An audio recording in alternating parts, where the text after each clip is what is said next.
11월 5일 미국 대선이 끝난 지 2주가 지났습니다. 겨우 2주밖에 지나지 않았지만 미국 내에서 큰 지각 변동이 일어나며 세계는 격동의 11월을 보내고 있는 것 같습니다. 비트코인 컨퍼런스에서 트럼프와 함께 연사로 참여했던 인물들이 속속들이 트럼프 정부의 핵심적인 자리를 차지하고 있고 미국의 일부 주에서 비트코인 관련 법안 논의가 빠르게 이루어지고 있습니다. 미국 내에서 비트코인의 오렌지 물결이 생각보다 빠르게 퍼져나가고 있습니다. 트럼프는 내년 1월 취임을 앞두고 내각을 구성하는 절차에 돌입했는데요. 비트코인을 지지하던 인물들이 정부 요직에 내정되고 있습니다. 이번 내각 구성의 가장 큰 화제였던 정부 효율부의 수장으로는 테슬라 CEO인 일론 머스크와 공화당 경선 후보였던 비벡 라마스와미가 임명되었습니다. 일론 머스크와 함께 정부 효율부의 수장으로 임명된 비벡은 39살의 젊은 나이임에도 불구하고 이번에 공화당 경선 후보로 나왔고 경선 이후에는 트럼프를 지지했습니다. 그는 정치적인 색깔에 매몰된 것이 아니라 미국인의 공통 비전, 자신감 회복, 그리고 미국의 정상화를 강조하는 인물로 알려져 있습니다. 그는 공화당 경선에 참여하기 전 2022년에 스트라이브 에셋 매니지먼트라는 자산운용사를 설립했는데요. 이 회사는 지난 11월 1일 텍사스 달라스로의 본사 이전 소식을 발표하면서 고객의 포트폴리오에 비트코인을 추가하겠다는 새로운 계획을 발표했습니다. 비트코인을 포트폴리오에 포함시키는 이유로는 미국의 지속 불가능한 글로벌 부채 수준, 고정 수익률 상승, 장기적인 인플레이션 압력, 지속적인 지정학적 리스크, 잠재적인 제한적 통화 통제 등 향후 수십 년 동안 불확실성이 지속될 것으로 보고 이러한 위협들에 대한 해지 수단으로 비트코인을 미국인의 표준 포트폴리오에 통합하는 데 중점을 둘 것이라고 밝혔습니다. 비벡 라마스와미는 여러 매체와의 인터뷰를 통해서 CBDC는 자유에 대한 심각한 위협이다. 비트코인은 기존 시스템의 부패에서 완전히 벗어날 수 있는 수단이다. 현재 통화 시스템은 빠르게 붕괴되고 있고 비트코인이 우리의 미래를 위해서 중요하다고 말했습니다. 그는 CBDC에 대해서는 중국과 같은 국가가 통제와 감시 수단으로 사용하는 것이라고 비난했고 미국의 미래를 위해서는 비트코인이 필요하다는 입장입니다.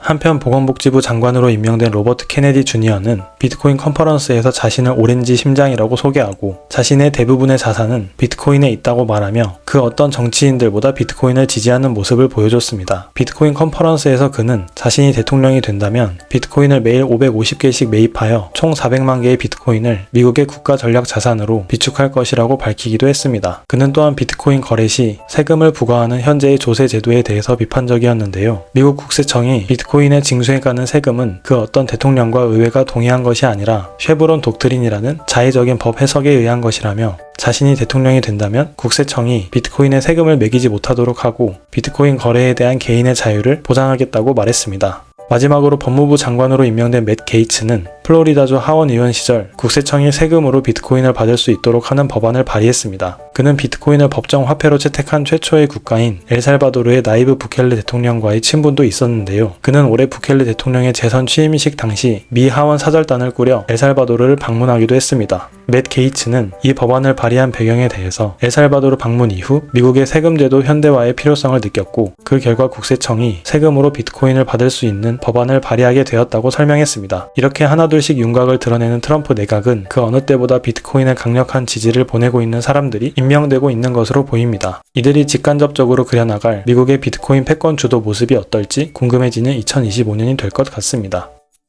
미국 연방정부의 수장뿐만 아니라 각 주의 의회에서도 비트코인 채택에 분주한 모습입니다. 11월 15일 펜실베니아의 하원 의원들은 비트코인 전략 비축 법안을 발의했습니다. 공화당 소속의 펜실베니아주 하원 의원인 마이클 카벨이 대표로 발의한 HB 2664 법안은 펜실베니아가 보유한 70억 달러 규모의 비상기금의 최대 10%를 비트코인 전략자산 비축에 사용할 수 있도록 하는 내용을 담고 있습니다. 마이클 카벨 의원은 법안을 발의한 배경으로 높아지는 인플레이션으로 인해 미래는 불확실해지고 다가올 미래 세대의 번영을 위한 안전장치로서 비트코인 전략자산 비축이 필요하다고 설명했습니다. 법안이 통과되기 위해서는 상임위원회의 심사를 받는데 2에서 6개월, 상하원 법안 통과까지 3에서 8개월, 그리고 주지사의 서명까지 한 달이 걸려 통상적으로 6개월에서 1년까지 걸린다고 합니다. 만약에 이번 법안이 통과된다면 펜실베니아주는 미국 최초로 비트코인을 전략자산으로 비축하는 주가 될 예정입니다. 펜실베니아주는 그동안 비트코인 채택을 위한 단계를 하나씩 밟아왔는데요. 가장 최근에 발의된 디지털 자산 권리 보장에 대한 법안에서는 주 또는 지방자치단체가 개인이나 사업자가 비트코인을 결제 수단으로 자산으로 받는 것과 비트코인을 개인 지갑에 보유하는 것, 그리고 노드를 운영하는 것에 대해서 제한할 수 없다는 것을 명시하고 있습니다. 뿐만 아니라 결제 수단으로 비트코인을 사용하는 것에 대해서 추가적인 세금을 부과할 수 없다는 내용을 담고 있습니다. 비트코인 권리 법안이라고도 불리는 디지털 자산 권리 보장에 대한 법안은 올해 7월부터 상임위원회 검토를 거치고 10월 23일에 주 하원을 통과했습니다. 펜실베니아 주가 비트코인 권리 법안과 비트코인 전략자산 법안을 발의할 수 있었던 배경에는 사토시 액션 펀드라고 하는 비트코인 교육과 입법을 지원하는 비영리 단체가 있었습니다. 데니스 포터가 공동 창립자로 있는 사토시 액션 펀드는 미국에 위치해 있으며 비트코인과 비트코인 채굴의 이점을 홍보하고 정책 입안자 및 규제기관을 교육하는 비영리 단체입니다. 이 단체는 지금까지 미국에서 4개의 법안을 통과시켰고 20개 이상의 법안을 발의하는 데 지원을 했으며 현재 미국 내에서 비트코인 입법 활동을 적극적으로 지원하고 있습니다. 사토시 액션 펀드가 지원한 법안은 대표적으로 비트코인을 채굴할 권리를 보장하는 법안과 비트코인 셀프 커스터디를 보호하는 법안이 있습니다. 그리고 이번에 펜실베니아에서 비트코인 전략자산 법안이 통과한다면 셀프 커스터디, 채굴,